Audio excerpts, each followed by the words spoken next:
অন্তরের গভীর কন্দর থেকে মুহাব্বতের সাথে কেউ যদি একবার বলে আল্লাহ, বলেন আল্লাহ, আল্লাহ, আল্লাহ, আল্লাহ রাব্বুল আলামিন বলেন অন্তরের অন্তঃস্থল থেকে একটি বার যদি বান্দা বলেন আল্লাহ, আল্লাহ বলেন 70 বার সাড়া দিয়া জিজ্ঞেস করি বান্দা কি চাও, আমি তোমার কাছে আছি। সুবহানাল্লাহ, আমি তোর একদম কাছে, কি চাস বল, বল আমার কাছে। এমন দয়াবান, এমন মেহেরবান, এমন আল্লাহ আমাদের, সে আল্লাহ রাব্বুল আলামিন তিনি বলছেন وَقَالَ رَبُّكُمْ ادْعُونِي أَسْتَجِبْ لَكُمْ, তোমাদের রব বলেছেন আমারে ডাকো, আমি আল্লাহ ডাকের সাড়া দিয়া দেব। সুবহানাল্লাহ। কারে ডাকতে হবে, কারে ডাকতে হবে? এই বিশাল জনসমুদ্র একটুকে চিল্লা কোন কারে ডাকতে হবে? কোন পীর সাহেবকে নয়, আল্লাহর কসম কোন খাজা বাবাকে নয়, ডাকতে হবে কারে? চিল্লায় কোন কারে? ওয়াকালা রাব্বুকুম উদউনি, তোমার রব তোমাকে বলতেছে আমারে ডাকো, আস্তাজিব লাকুম, আমারে ডাকবে আমি সাড়া দিয়ে দেব। সুবহানাল্লাহ। আল্লাহকে ডাকেন, কি চাই আপনার বলেন, কি চাই? আল্লাহর কাছে চান, আল্লাহ দিয়ে দিবে। দেওয়ার জায়গা আল্লাহর কাছে চাইবেন, আল্লাহ দিবেন। দেওয়ার জায়গা, চাওয়ার জায়গা হলো সেজদায় পড়ে যাবেন। আমার ভাইয়েরা জায়গাটা চিনায় দিলাম। মাজারে যাওয়া লাগবে না, কবরে যাওয়া লাগবে না, 2 রাকাত নামাজ পড়ে সেজদায় পড়ে গিয়া যত বিপদ আছে মুসিবত আছে সেজদার মধ্যে চোখের পানি ছেড়ে দেন আর কেন্দে কেন্দে জীবনের কথা বলেন। আল্লাহ রাব্বুল আলামিন আপনার আওয়াজ শুনবেন আর দোয়া কবুল করে নিবেন। কাঁদতে হবে আল্লাহর কাছে। কার কাছে? আল্লাহ। সুম্মা ইস্তাগফিরুল্লাহ, আর এরপরে সে যদি আমি আল্লাহর কাছে ক্ষমা চাই, ইয়াজিদিল্লাহ গফুরার রহিমা, সে আমি আল্লাহকে গফুর এবং রহিম হিসাবে পাবে। সুবহানাল্লাহ। আল্লাহকে গফুর এবং রহিম হিসাবে পাওয়া যাবে।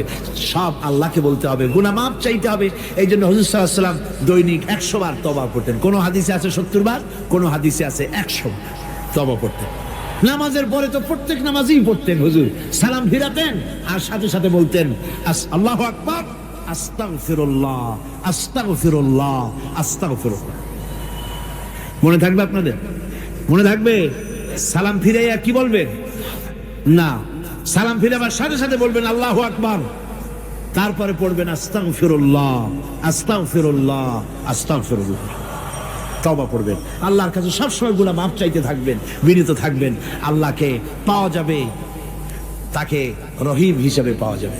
সুতরাং ঈমান বিল্লাহ, আল্লাহর প্রতি ঈমান আনলে পরে 4র্থ নম্বরে যে উপকারটা হবে সেটা হলো হতাশায় ভুগবে না, নিরাশায় ভুগবে না, আশায় বুক বেঁধে উঠবে, ঈমান মজবুত হবে, আল্লাহর কাছে মানুষ বিনয়ী হয়ে যায়। এবার 5ম নম্বরের উপকার আমি বলছিলাম, ঈমান বিল্লাহ, আল্লাহর প্রতি ঈমান আনলে পরে অসংখ্য উপকার হয়, অসংখ্য বৈশিষ্ট্য আছে। এর 6টা উপকারের কথা আমি বলবো। কয়টা? অসংখ্য উপকারের ভিতরে প্রধান 6টি উপকারের কথা বলবো। এর বললাম কয়টা?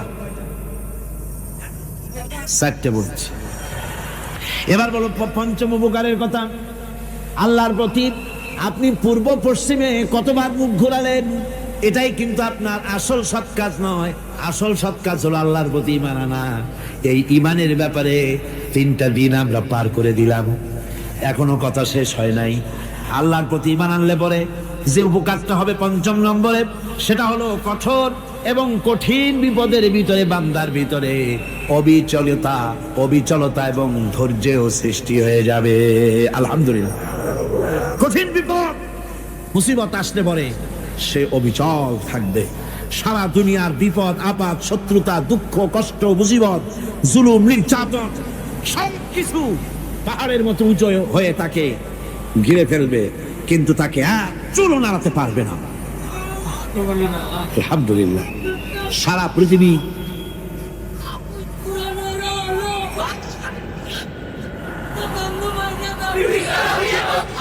সারা পৃথিবী একদিকে আর সে একা একদিকে থাকবে। বিরোধিতা তো হবেই, বিপদ তো আসবেই। কবি বলতেছেন সাথে জাকা রহা হ্যায় असल से इमरोज सतेजा का रहा है असल से ता इमरोज चरागे मुस्तफावी से शरारे गुलाबीस। সে আবহমান কাল থেকে শুরু করে মুস্তাফা সাল্লাল্লাহু আলাইহি ওয়াসাল্লামের দীপ শিখার সাথে আবু জাহেল আবু লাহাবের অগ্নিস্ফুলিঙ্গের টক্কর লেগেই আছে। রাসূলুল্লাহ আল্লাহর দেওয়া এই বিধান, এই দ্বীনের বাতিটা টিম টিম করে চলেছে। আর গোরকি টর্নেডো হাজার হাজার মাইল বেগে হেরিকেন এসেছে, গোরকি এসেছে, টর্নেডো এসেছে, টাইফুন এসেছে, কিন্তু এই আলো নিবাইতে পারে নাই। সুবহানাল্লাহ, যে আলো নিবাতে পারে নাই, এ শত্রুতা চিরকালে নিবাতে পারবে না। কারণ হচ্ছে আল্লাহ রাব্বুল আলামিন বলেছেন ইউরিদুনা লিইউতফিউ নূরাল্লাহি বিআফওয়াহিহিম ওয়াল্লাহু মুতিম্মু নূরিহি ওয়ালাউ কারিহাল কাফিরুন। ওরা চায় মুখের ফু দিয়ে আমার আলোকে নিভিয়ে দেবে, কিন্তু আমি আমার আলোকে পূর্ণতা দান করব। তাতে কাফের বেঈমানদের কলজায় যত জ্বালা যন্ত্রণা হোক, আমার দিন কেউ মিটাই দিতে পারবে না। সুবহানাল্লাহ। সুতরাং বিপদে অবিচলতা আসবে, সে অটল হবে, মজবুত হবে। কোরআনে কারীম বলতেছে ওয়াকাযালিকা জাআলনা লিকুল্লি নাবিয়্যিন আদুওয়াম মিনাল মুজরিমিন। এই পৃথিবীতে এমনি করে আমি সকল নবীদের শত্রু বানিয়েছি, সব পাপিষ্ঠ অপরাধীদেরকে। নবীদের সাথে বিরোধিতা করেছে কারা? পাপিষ্ঠরা, অপরাধীরা। আজও খুঁজে দেখেন, আজও ইসলামী আন্দোলনের বিরোধিতা যারা করে সবগুলি কি পাপিষ্ঠ? সত্য কিনা কর? ইসলামী আন্দোলনের বিরোধিতা যারা করে হিসাব করে চোখ দিয়ে তাকায় দেখেন, খুঁজে দেখেন তাদের নামগুলি। মদখোর, জেনাকার, বদমাশ, চোর, হাইজাকার, বেনামাজি, লুটেরা, মিথ্যাবাদী, সবচাইতে সমাজের নিকৃষ্ট লোকগুলি ইসলামের বিরুদ্ধে করে।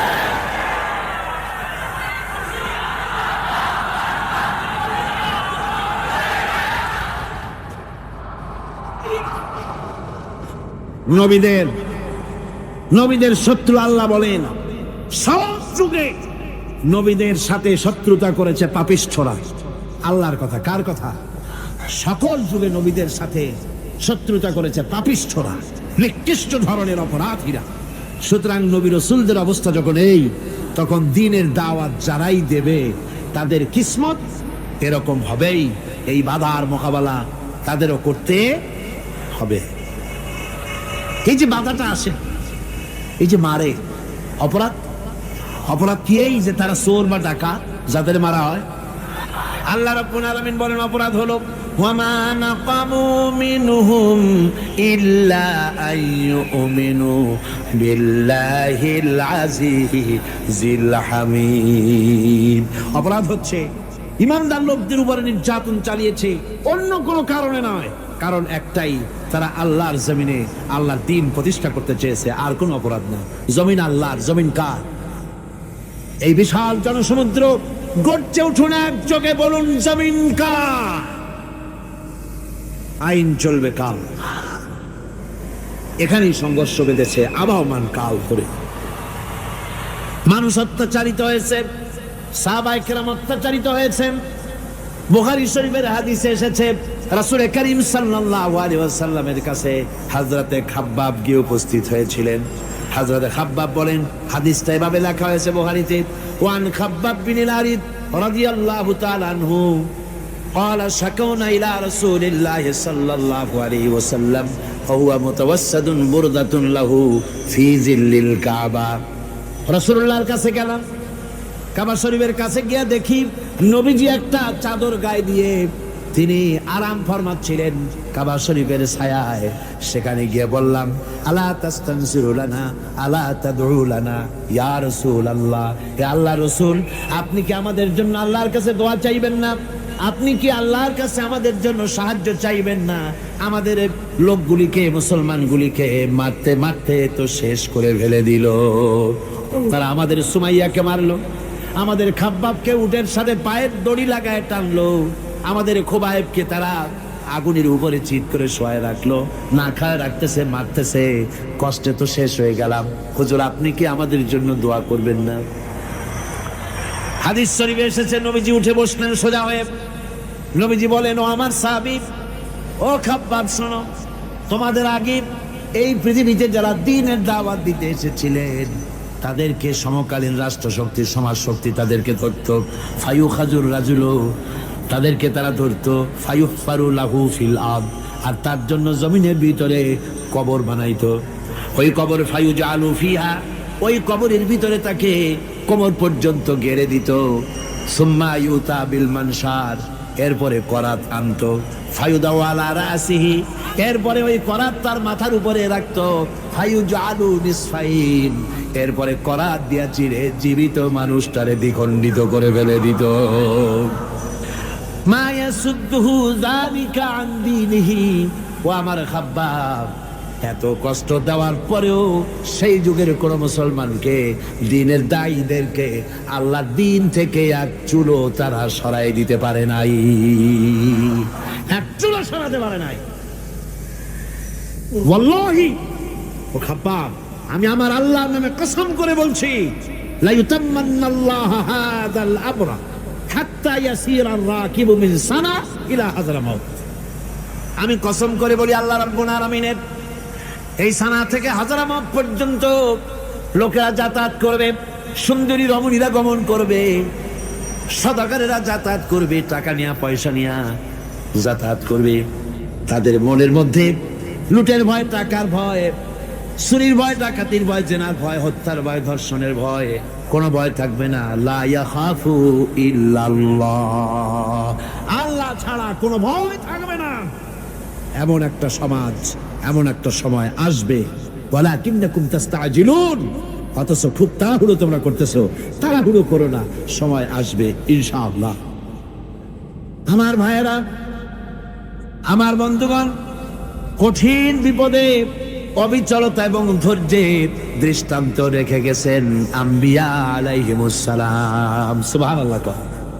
কঠিন বিপদে অবিচলতা, দৃঢ়তা, ধৈর্য কারে বলে, তার দৃষ্টান্ত কারা রেখেছেন?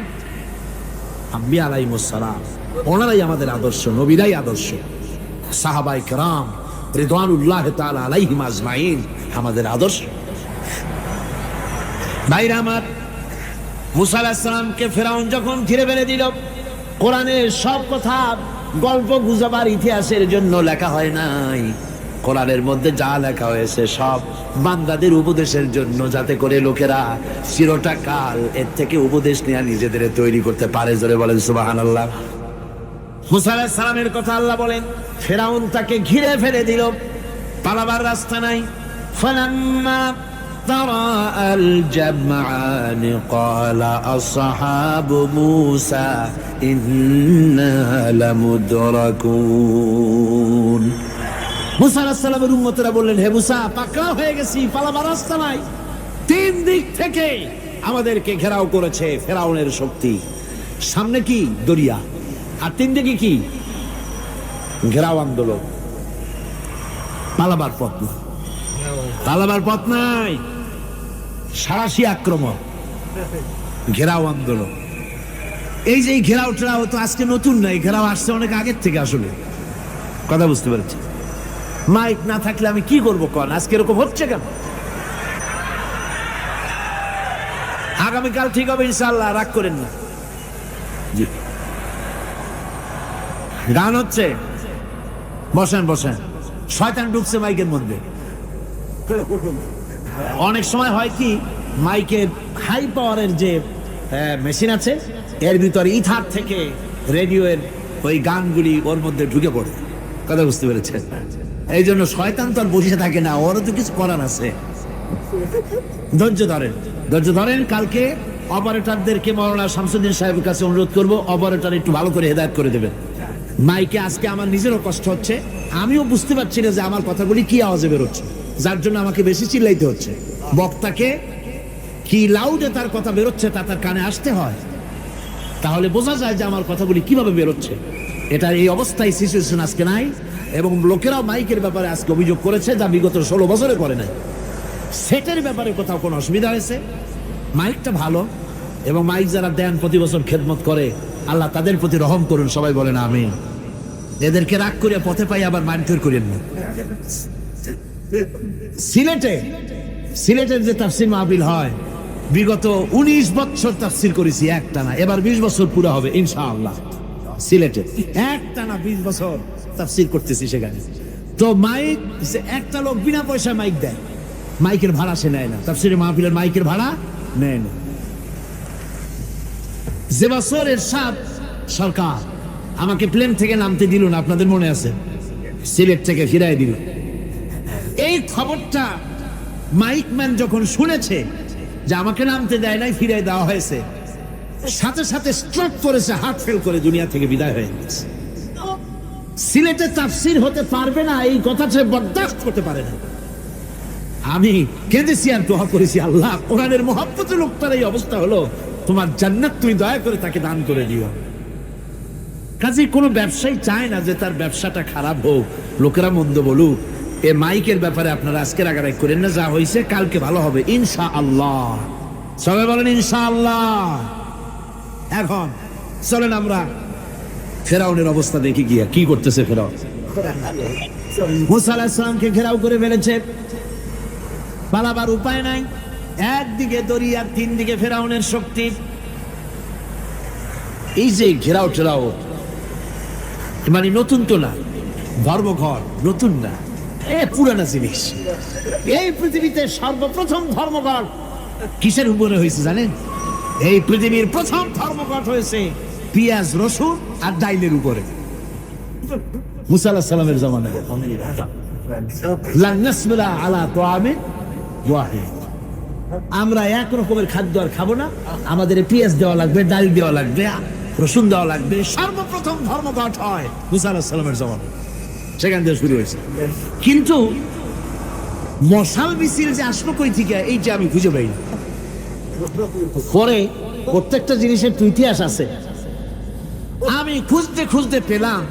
আমি জানি না এর ইতিহাস মূলে কোথায়, কিন্তু আমি যতদূর খুঁজে পাইছি সেটা হলো মশাল মিছিলের আবিষ্কার হয়েছে লঙ্কায় রাবণের সময়। হনুমানের লেজে আগুন দিয়া তারপরে লঙ্কা কাণ্ড ঘষালো, নামই আছে লঙ্কা কাণ্ড। হনুমানের লেজে আগুন দিয়ে রাবণ যে লঙ্কায় মশাল মিছিল করেছিল হনুমানকে দিয়া, ওই হনুমানের ওই সিস্টেমটা এখনো আমাদের দেশে চালু আছে।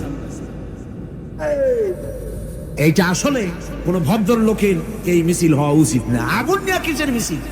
আগুন হলো জাহান্নামের প্রতীক। আগুন কিসের প্রতীক?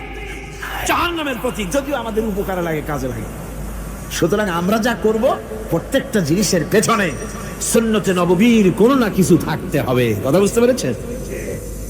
3 দিক থেকে ঘেরাও হয়ে গেছে, পালাবার কোনো রাস্তা।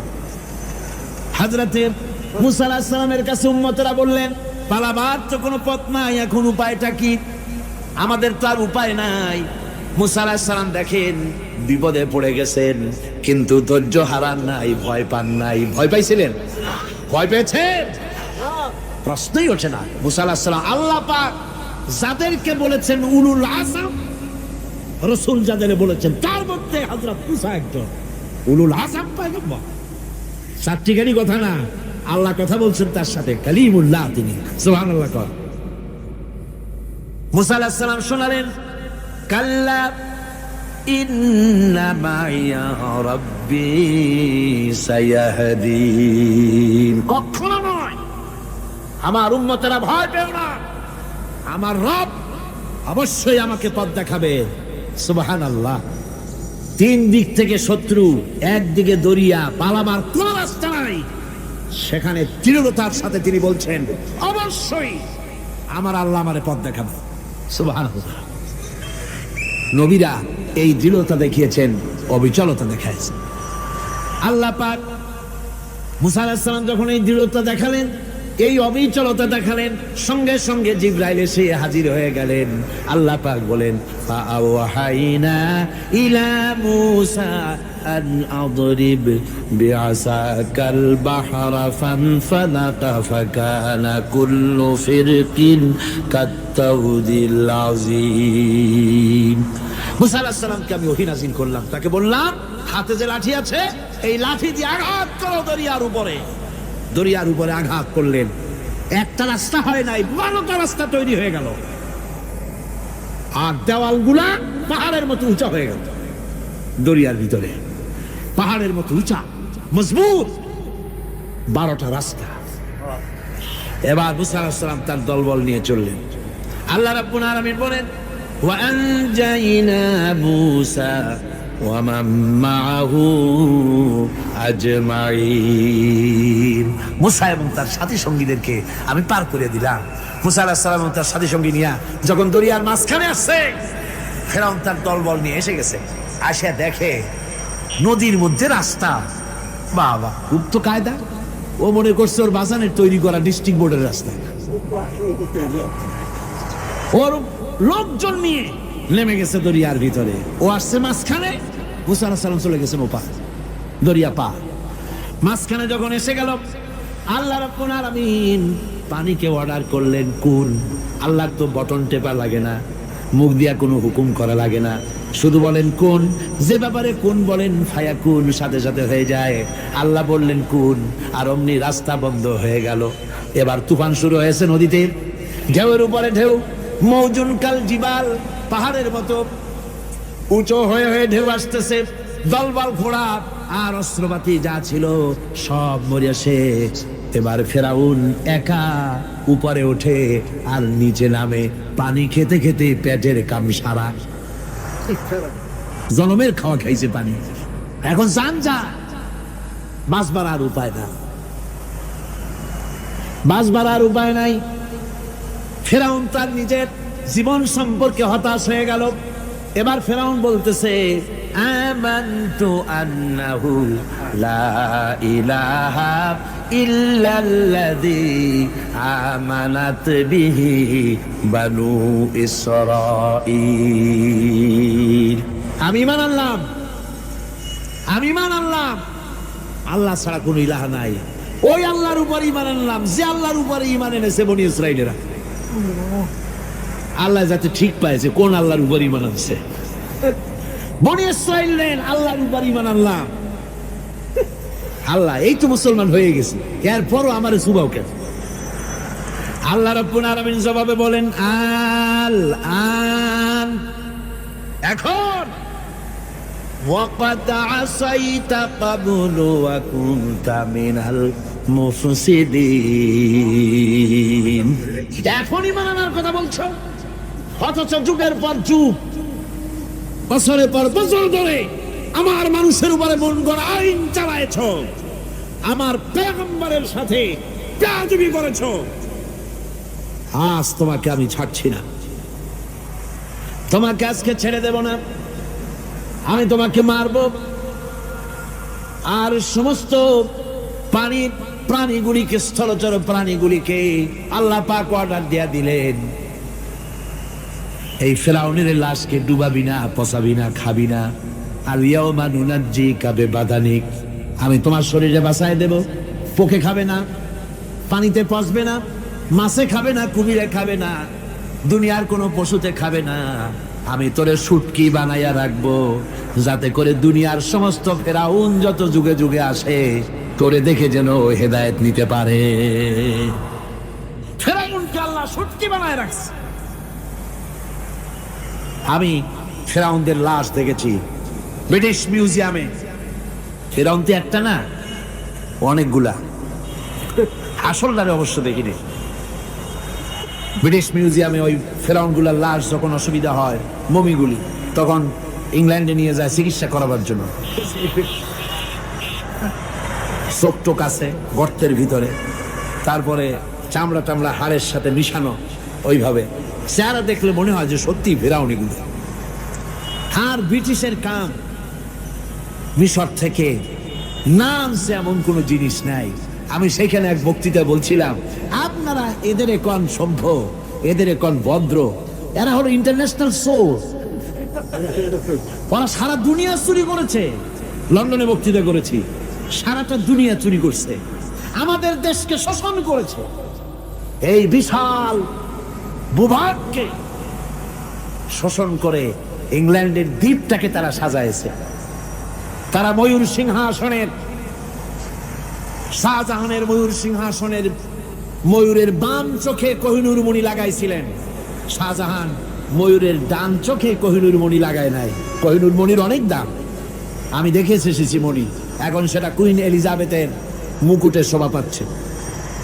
সেই মণি এমনি বলে প্রবাদে ৭ রাজার ধন এক মাণিক্য, বলেন এরকম অনেক দাম। শাহজাহান দেখালেন, আমি মুসলমান, আমার কাছে এটার দাম নাই, এই জন্য ময়ূরের ডান চোখে লাগালাম না, বাম চোখে লাগাই দিলাম। এইটারে চুরি করছে। তারপরে মিশর থেকে, মিশরের মমি চুরি করেছে, জুতা চুরি করছে, ছাতি চুরি করছে, পিসা চুরি করেছে। আমি বললাম, এগুলা কি ভদ্রলোক নাকি? আর জুতা চোর, পিসা চোর, লাঠি চোর সব চুরি করছে। যাই দেখেন ব্রিটিশ মিউজিয়ামের মধ্যে সব দুনিয়ার চুরি করা জিনিস নিয়ে তারা মানুষকে দেখাইয়া পয়সা উপার্জন করছে। টিপু সুলতানের তরবারিটা পর্যন্ত চুরি করেছে। আজ পর্যন্ত ব্রিটিশ মিউজিয়ামে টিপু সুলতানের তরবারিটা আছে, আমি তরবারিটা দেখে এসেছি। আমার বন্ধুগণ, বলতেছিলাম যে পৃথিবীতে আল্লাহ রাব্বুল আলামিন নবীরা তাদের চরিত্র দিয়ে বিপদের মোকাবেলা করে, দুনিয়ার সামনে কঠিন বিপদের মোকাবেলা করে অবিচলতা, দৃঢ়তা দেখায় গেছেন যে কেমন করে এই পৃথিবীতে বিপদের সামনে মোকাবেলা করতে হয়। ধৈর্য ধরতে হবে। বিপদ আসবে পাহাড় সমান হয়ে, আপনাকে ধৈর্য ধারণ করতে হবে সেভাবে বুক বেঁধে। যেহেতু এটা যদি বিশ্বাস হয় যে আমার কিসমতে যা আছে তার থেকে বেশি কিছু হবে না, তাহলেই আপনার ধৈর্য আসবে, ভয় পাবেন না। কথা ঠিক কিনা কন? এবারে হযরত হুদ আলাইহিস সালাম সম্পর্কে আল্লাহ রাব্বুল আলামিন বলেন, হযরতে হুদকে যখন ষড়যন্ত্র হলো, কাফির বেঈমানেরা তাকে মেরে ফেলার জন্য যখন সরকারি ষড়যন্ত্রে লিপ্ত হয়ে গেল, হযরতে হুদ সমাজের এই চ্যালেঞ্জের মোকাবেলা করলেন। হযরত হুদ বলেন, ফাকিদুনি জামিআন সুম্মা লা তুনজিরুন ইন্নী তাওয়াক্কালতু আলাল্লাহি রাব্বি ওয়া রাব্বিকুম। আমি, তোমরা তোমাদের ষড়যন্ত্র আমার বিরুদ্ধে যত পারো আমার বিরুদ্ধে ষড়যন্ত্র চালাও, এতটুকুন আমার অবকাশ দিও না। আমি এমন আল্লাহর উপরে ভরসা করেছি যার হাতের ভিতরে তোমাদেরও জান আর আমারও জান। যা পারো তাই করো। সরকার, সমস্ত শক্তি একত্রিত হয়ে আমার মোকাবেলা করো। একদিকে হুদ আলাইহিস সালাম, আর একদিকে গোটা জাতি। হযরত হুদ ভয় পায় নাই। সুবহানাল্লাহ। ঈমান বিল্লাহ মানুষের কলিজাকে এভাবে শক্ত করে দেয়। কোন আলহামদুলিল্লাহ। এবারে এই বিপদের, কঠিন বিপদের মোকাবেলা করে আমার রাসূল যে প্রমাণ দিয়া গেলেন, আমার রাসূল যে কঠিন বিপদের মোকাবেলা করলেন, ভাইরা আমার, হিজরতের রাতে সওর পাহাড়ের ভিতরে যখন তিনি আশ্রয় নিলেন, হযরতে আবু বকরের সাথে ছিলেন। হযরতে আবু বকর রাদিয়াল্লাহু তাআলা আনহু বলেন, হুজুর আপনি দাঁড়ান, এটা তো পাহাড়িয়া গুহা, গুহার ভিতরে সাপ থাকতে পারে, বিচ্ছু থাকতে পারে, আমি আগে ঢুকি, বিপদ যদি হয় আমার উপর থেকে হয়ে যায়। গুহার ভিতরে নেমে গুহা সাফ করলেন। এরপরে হুজুরকে ডাকলেন, হুজুর তাশরীফ নিলেন গুহার ভিতরে। এরপরে হুজুর বললেন, আবু বকর, পাহাড়ে হেঁটে হেঁটে 2-3টা পাহাড় পাড়ি দিয়া যাওয়া লাগে সোর পাহাড়ে। মদিনার সোজা রাস্তা হুজুর ধরেন নাই, মেসফালার পথ দিয়া, জাবালে খেদোয়ার উপর দিয়া 3টা পাহাড় পাড়ি দিয়া তারপরে হুজুর গেলেন সোর পাহাড়ে। গুহার ভিতরে হুজুর তাশরীফ নিলেন। বললেন, আবু বকর তুমি বসো, তোমার উরুর উপরে মাথা রেখে আমি একটু আরাম করি। হযরতে আবু বকর বসলেন, হুজুর তার উরুর উপরে মাথা রেখে ঘুমায় গেলেন। আর এরপরে কাফির বেঈমানেরা তালাশ করতে করতে কাফেররা এসে গেল পায়ের চিহ্ন দেখে দেখে গর্তের কাছে। হযরত আবু বকর ভয়তে কেঁদে ফেললেন, আরে আর তো উপায় নাই, এবার তো ধরা পড়ে গেছি। এবার নবীজিকে মেরে ফেলে দেবে। নবীর মহব্বতে, নিজের মহব্বতে নয়, নবীর মহব্বতে কাঁদতেছিলেন। হুজুর বলেন, হুজুরের ঘুম ভেঙে গেল। বলো আবু বকর কাঁদো কেন? ছেলের কথা, মেয়ের কথা, বিবির কথা, বাড়ির কথা মনে পড়লো নাকি? হযরত আবু বকর বলেন, ইয়া রাসূলুল্লাহ, আল্লাহর কসম করে বলি, যেদিন ঈমান এনেছি এই কলিজার ভিতরে মা বাপ, স্ত্রী, পুত্র, পরিজন, এমনকি আমার নিজের জীবনের চাইতে আপনারে বেশি ভালোবাসি। কাঁদো কেন? কাঁদো কেন? হযরত আবু বকর বলেন, হুজুর ধরা পড়ে গেছি, কাফেররা এসে গেছে, বস্তের কাছে তাকালি আমাদের দেখতে পাবে। আমরা তো মাইনরিটি, ওরা তো মেজরিটি, আমরা তো ধরি মারি ফেলাই, আপনাকে মেরে ফেলে দেবে, এই জন্য কাঁদি। আল্লাহ রাব্বুল আলামিন, হুজুর তখন কি দৃঢ়তা, কি অবিচলতা, কি ধৈর্যের পাহাড় সম মনোবৃত্তি তখন দেখালেন। আল্লাহ কোরআন শরীফে চিরকাল যাতে মানুষেরা হেদায়েত নিতে পারে, সেজন্য হুজুরের কথা উঠায় দিলেন কোরআনে। আল্লাহ পাক বলেন, ইযহুমা ফিল গার ইয ইয়াকুলু লিসাহিবিহি লা তাহজান ইন্নাল্লাহা মা'ানা। ও বন্ধু, ভয় পেও না, আল্লাহ আমাদের সাথে আছেন। সুবহানাল্লাহ, আল্লাহ আমাদের সাথে আছেন। আমরা মাইনরিটি নই, আমরা মেজরিটি। আল্লাহ আছে আমার সাথে, ভয় পাওয়ার কোনো কারণ নাই। সুবহানাল্লাহ। আল্লাহ পাক বলেন, ফাআনজালাল্লাহু সাকিনাতাহু আলাইহি ওয়া আইয়াদাহু বিজুনুদিন লাম তারাওহা। আমি এদের অন্তরের ভিতরে আমি শান্তি নাজিল করে দিলাম, প্রশান্তি দিয়া দিলাম, আর আমি সাহায্য করলাম, আর এমন সব সৈন্য পাঠায় দিলাম যে সৈন্যগুলি তোমরা দেখতে পাও নাই। সুবহানাল্লাহ ওয়া বিহামদিহি। ভাইরা আমার, রাসূল করিম সাল্লাল্লাহু আলাইহি সাল্লাম এই বিপদের মাঝে, চরম বিপদের মাঝে অবিচলতা, দৃঢ়তা, কঠিন আত্মনির্ভরতা দেখিয়েছেন। এগুলি হলো ঈমানের ৫ম নম্বরের উপকারিতা। আল্লাহর প্রতি ঈমান আনলে এভাবে পাহাড় সম ঈমান মজবুত হয়ে যায়। জেলের পরোয়া করি না, ফাঁসির পরোয়া করি না, শহীদ হওয়ার পরোয়া করি না, মেরে ফেলে দেবে, উড়ায় দেবে, হত্যা করবে, পরোয়া করি না। পরোয়া করি কেবলমাত্র কাকে? যারা বলেন কারে?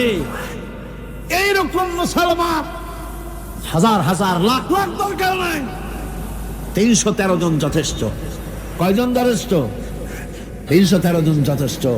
বদলে যারা জান দিয়ে, মাল দিয়ে দিনকে প্রতিষ্ঠিত করেছিলেন, এরকম ৩১৩ জনই যথেষ্ট ছিল।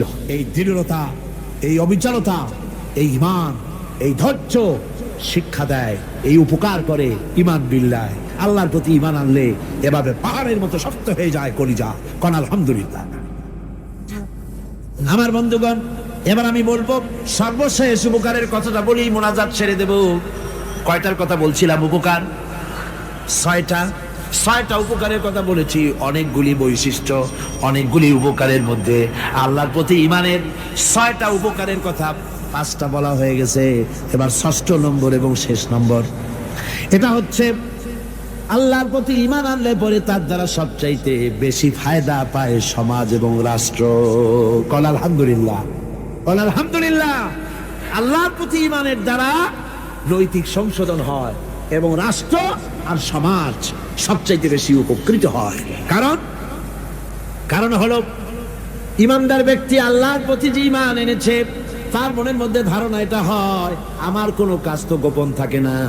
ইন্নাল্লাহা লা ইয়াখফা আলাইহি শাইউন ফিল আরদি ওয়ালা ফিস সামা। আল্লাহর কাছে গোপন বলতে কিছু নাই, আকাশেও নাই, জমিনেও নাই, কোনো কিছু গোপন নাই। সুতরাং আমি যা করি সব আল্লাহ দেখেন এবং শোনেন। এমনকি মানুষ যে কল্পনা করে, সে কল্পনাও আল্লাহ টের পায় না নাকি? টের পায় কিনা? ওয়াইন তুবদু মিন আনফুসিকুম আও তুখফুহু ইউহাসিবুকুম বিহিল্লাহ। মনের ভিতরে যে কল্পনা করো, আল্লাহ পাক বলেন এই কল্পনারও হিসাব আমি রব্বুল আলামিন তোমার কাছ থেকে নেব। ফায়ুআযযিবু মাইয়াশাউ, যারে খুশি শাস্তি দেব আর যারে খুশি আমি মাফ করে দেব। জোরে বলেন সুবহানাল্লাহ। ফায়াগফিরু লিমাইয়াশা ওয়া ইউআযযিবু মাইয়াশা, যারে খুশি মাফ করব, যারে খুশি শাস্তি দেব, কল্পনারও হিসাব নেব। এই কথা মুমিনের যদি জানা থাকে তাহলে আর তার কোনো চিন্তা থাকে না, তার নৈতিক চরিত্র ভালো হয়ে যায়। কোন সুবহানাল্লাহ। আমার বন্ধুগণ, ইমানদার লোক, আল্লাহর প্রতি ইমান আসলে পরে সমাজ উপকৃত হয়, রাষ্ট্র উপকৃত হয়ে যায়। যেহেতু বান্দা জানে আমি দায়িত্বহীন কোনো কথা বলতে পারবো না, দায়িত্বহীন কোনো কাজ করতে পারবো না।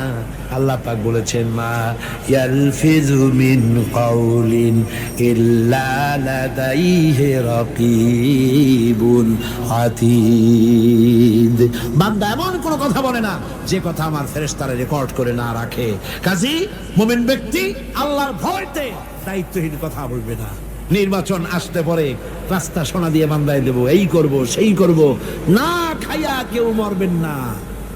আসে না নির্বাচনের সময় সারাগালি বদনারা মঞ্চে দাঁড়িয়ে কত বড় বক্তৃতা করে, ভাইয়ের আমার, বোনের আমার, এবার আমার বোতল মার্কা বাক্স, আপনারা আমাকে ভোট দিয়ে দেশ এবং জাতির আরেকবার 12:30 বাজাইবার সুযোগ দিন। এবার ক্ষমতায় গেলে কেউ না খাইয়া মরবেন না, কিন্তু কি খাইয়া মরবে তাও বলে না। এর মারফতি অর্থ হচ্ছে এই, ওরা যদি ক্ষমতায় যেতে পারে তাহলে বিষ খাইয়া হোক, গুলি খাইয়া হোক, কিছু না কিছু খেয়ে মরতে হবে। একেবারে খালি পেটে মরলে গ্যাস্ট্রিক হওয়ার সম্ভাবনা আছে। ঈমান বিল্লাহ যদি না থাকে, আল্লাহর ভয় যদি না থাকে, তাহলে দায়িত্বহীন কথা বলে। আর আল্লাহর ভয় যদি থাকে তাহলে নৈতিকতার সংশোধন হয়ে যায়, দায়িত্বপূর্ণ কথা বলে, মানুষকে ফাঁকি দেয় না। আমার বন্ধুগণ, আল্লাহ রাব্বুল আলামিন তার বান্দা যারা যারা আল্লাহকে ভয় করে, সে ভয় করা বান্দাগুলির মনের মধ্যেই চিন্তা এসে যায়, আমি যেখানে থাকি না কেন আল্লাহ আমাকে দেখতেছেন, শুনতেছেন। রাতে হোক দিনে হোক যেখানে আছি আল্লাহ আমারে দেখতেছেন। আল্লাহ পাক বলতেছেন, ওয়া হুয়া মাআহুম ইজ ইউবাইতুনা মা লা ইয়ারদা মিনাল কওলি ওয়া কানা আল্লাহু বিমা ইয়ামালুনা মুহীতা। আল্লাহ পাক বলেন, আমি তো আমার বান্দার নিকটে তখনও থাকি যখন সে গোপনে গোপনে রাতের বেলায় আমার মর্জির খেলাফ পরামর্শ করে। আমার মর্জির খেলাফ পরামর্শ করতেছে রাত্রে, আমি তো তখনও কাছে থাকি, ওটা আমি শুনি। ঈমান যদি আসে তাহলে এই সব কাজ থেকে সে বিরত থাকে। সে যদি কম হয় সেখানেও আল্লাহ, বেশিও যদি হয় সেখানেও আল্লাহ। এমন কোন জায়গা আছে নাকি চিটাগংয়ে যেখানে আপনি একটা আকাম করবেন আর আল্লাহ টের পাবে না? কোন আছে নাকি?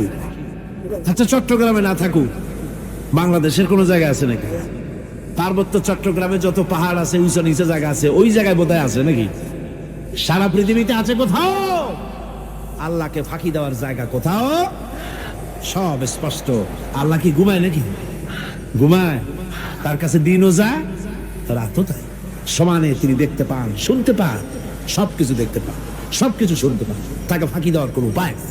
এই জন্য ৬ষ্ঠ নম্বরের উপকার যেটা হয় সেটা হলো সমাজ উপকৃত হয় ওই মানুষ দিয়ে যার মধ্যে ঈমান আছে। হযরত ওমর রাদিয়াল্লাহু তাআলা আনহু রাতের আধারে শেষ রাত্রে ঘুরতেছিলেন, দেখেন এক বাড়িতে কথা হচ্ছে, কথাবার্তার আওয়াজ পাওয়া যায়। মনে করলেন কোনো অসুখ বিসুখ নাকি।